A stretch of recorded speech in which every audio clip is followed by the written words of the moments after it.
And now Storm Tracker weather with meteorologist Paul Bean.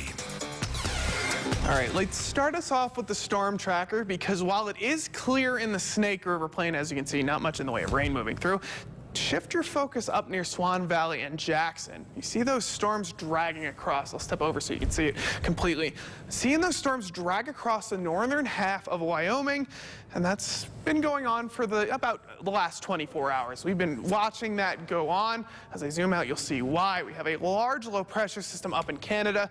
It's sweeping that rain through Wyoming as well as a slight amount of Idaho. So up near Island Park, up near that nice northeastern corner, that's what's seeing that rain move through, and that's going to continue through tomorrow, but that's the only place in our region seeing that rain continue. As I step back over, you can see the future tracker showing it clear for the most part.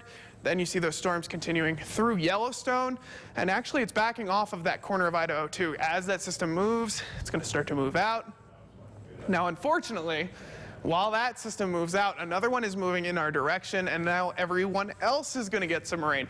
So we move forward, we're starting to see that rain, but tonight it stays clear, a nice clear night. Temperatures in those low 50s though, so it is cooling down just a bit. 53 in Pocatello, Idaho Falls at around 56. So you scoot over to the Central Mountains, very similar pattern, clear night. Even cooler though, 51 in Chalice, 53 in Salmon.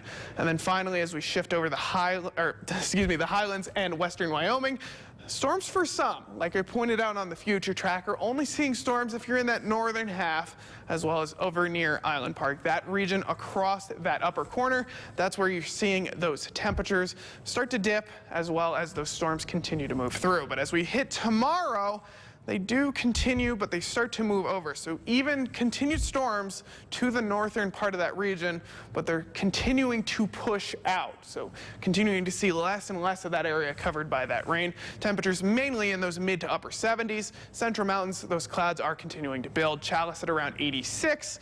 And Salmon around 89. So still starting to cool down. Clouds build, and that rain doesn't move in just yet.